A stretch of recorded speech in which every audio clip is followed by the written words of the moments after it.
नमस्कार। कभी सोचा है 300 से ज्यादा छोटे छोटे आपस में लड़ते राज्य अचानक एक होकर यूरोप की सबसे बड़ी ताकत कैसे बन गए? आज हम इसी की बात करेंगे। जर्मनी के बनने की नाटकीय और सच कहूं तो काफी दिलचस्प कहानी। तो सवाल यही है, 300 से ज्यादा झगड़ालू राज्य एक अकेला ताकतवर साम्राज्य कैसे बन गए? चलिए इस ऐतिहासिक पहेली को सुलझाते हैं और देखते हैं कि ये सब हुआ कैसे। चलिए वक्त में थोड़ा पीछे चलते हैं, 19वीं सदी की शुरुआत में। उस वक्त जिसे हम आज जर्मनी कहते हैं, वैसा कुछ था ही नहीं। वो तो असल में 300 से भी ज्यादा छोटे छोटे राज्यों का एक कह सकते हैं एक उलझा हुआ जाल था, कोई एक देश नहीं। मतलब हालात कुछ ऐसे थे कि ये पूरा इलाका राजनीतिक तौर पर बुरी तरह बिखरा हुआ था। सोचिए, हर राज्य का अपना अलग राजा, अपनी अलग सेना, अपने अलग कानून। इसका नतीजा ये था कि ये पूरा इलाका बेहद कमजोर था और वहां हमेशा एक अस्थिरता बनी रहती थी। अब देखिए, इस जर्मन भाषी दुनिया में दो बड़ी ताकतें थीं जो एक दूसरे की कट्टर दुश्मन थी। उत्तर में था प्रूशिया, जो इंडस्ट्रियल हो रहा था, नया सोच रहा था, और दक्षिण में था ऑस्ट्रियाई साम्राज्य, जो एकदम पारंपरिक और पुराने ख्यालों वाला था। इन दोनों की दुश्मनी इतनी गहरी थी कि एकीकरण की बात करना भी मुश्किल था। ये सबसे बड़ी रुकावट थे। लेकिन फिर कहानी में एक मोड़ आता है। एक बाहरी ताकत आती है और सब कुछ बदल देती है। और मजे की बात यह है कि वो अनजाने में ही एक यूनाइटेड जर्मनी की नींव रख जाती है। ये बाहरी ताकत थी नेपोलियन। जब नेपोलियन की सेनाओं ने पूरे यूरोप को रौंदते हुए इन जर्मन इलाकों पर कब्जा किया, तो एक बहुत ही अजीब सी बात हुई। एक कॉमन दुश्मन के खिलाफ लड़ते लड़ते इन बिखरे हुए राज्यों के लोगों को पहली बार लगा कि वो सब एक हैं। उनमें जर्मन होने की एक साझा पहचान जागी। और नेपोलियन ने एक और काम किया अपने फायदे के लिए। उसने इन 300 से ज्यादा राज्यों को समेटकर सिर्फ 39 बना दिया, एक जर्मन कॉन्फेडरेशन। अब देखिए, उसने तो ये अपनी सहूलियत के लिए किया था, पर अनजाने में ही उसने जर्मनी के एकीकरण का रास्ता काफी आसान कर दिया। अब 300 की जगह सिर्फ 39 को एक करना था। इसी दौरान एक और शक्तिशाली विचार हवा में था, राष्ट्रवाद। मतलब ये सोच कि जिन लोगों की भाषा, संस्कृति और इतिहास एक जैसा है, उनका अपना एक देश होना चाहिए। ये लहर पूरे यूरोप में फैल रही थी, और यही वो ताकत बनी जिसने एक जर्मनी के सपने को हवा दी। लेकिन सिर्फ राष्ट्रवाद की भावना काफी नहीं थी। लोगों ने कोशिश की। 1848 में फ्रैंकफर्ट पार्लियामेंट बनी, बहस हुई, पर सब नाकाम। बातचीत और लोकतंत्र से जर्मनी को एक करने की सारी कोशिशें फेल हो गईं।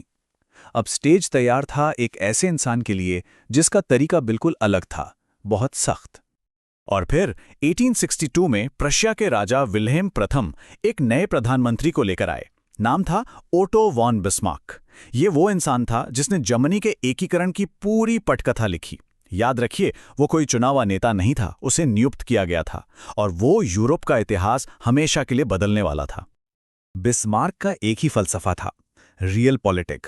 इसका सीधा सा मतलब है, जो हकीकत है वही राजनीति है।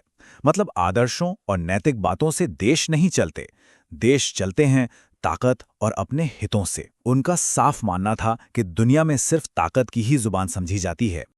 और इसी सोच को उन्होंने अपने सबसे मशहूर शब्दों में कहा था, आज के बड़े सवाल भाषणों और बहुमत के फैसलों से तय नहीं होंगे, बल्कि लोहे और खून से तय होंगे।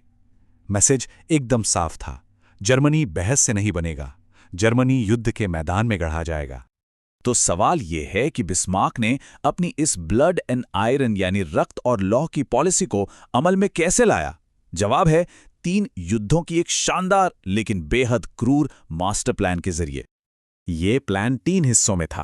पहला कदम, डेनमार्क से युद्ध। ये एक तरह से अपनी नई मजबूत सेना का ट्रायल था। दूसरा कदम, ऑस्ट्रिया से युद्ध। ये जरूरी था ताकि हमेशा के लिए तय हो जाए कि जर्मनी का बॉस कौन बनेगा, प्रशिया या ऑस्ट्रिया। और आखिरी और सबसे अहम कदम, फ्रांस से युद्ध। एक ऐसा दुश्मन खड़ा करना जिसके डर से सारे उत्तरी और दक्षिणी जर्मन राज्य एक हो जाएं। और हुआ भी यही। ऑस्ट्रिया के साथ जो युद्ध हुआ वो सिर्फ 7 हफ्तों में खत्म हो गया। सिर्फ 7 हफ्ते। प्रशिया की आधुनिक सेना ने ऑस्ट्रिया को कुचल कर रख दिया। इस एक जीत ने पूरी दुनिया को साफ साफ बता दिया कि अब सेंट्रल यूरोप की असली ताकत कौन है। तो ऑस्ट्रिया तो रास्ते से हट गया, पर अभी भी जो दक्षिण के कैथोलिक राज्य थे वो हिचकिचा रहे थे। बिस्मार्क को उन्हें साथ लाने के लिए एक आखिरी दाव चलना था, एक आखिरी दुश्मन चाहिए था, और वो दुश्मन था फ्रांस।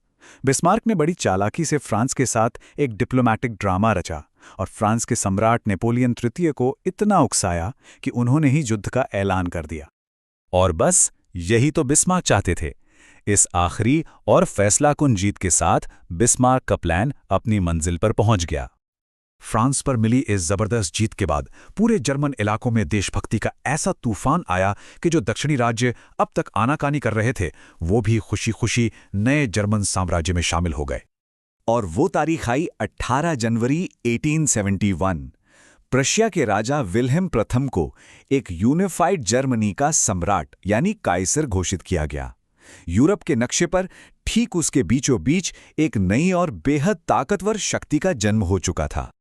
लेकिन कहानी में एक और ट्विस्ट है। जानते हैं ये ताजपोशी कहाँ हुई?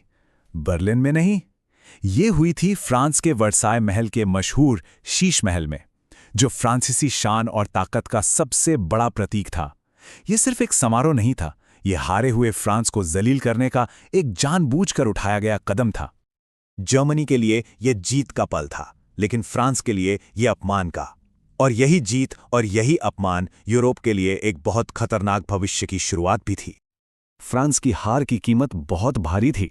वर्साय में अपमान, अपने 2 जरूरी प्रांत अल्सेज लॉरेन जर्मनी को देने पड़े और ऊपर से 5 अरब फ्रैंक का भारी जुर्माना।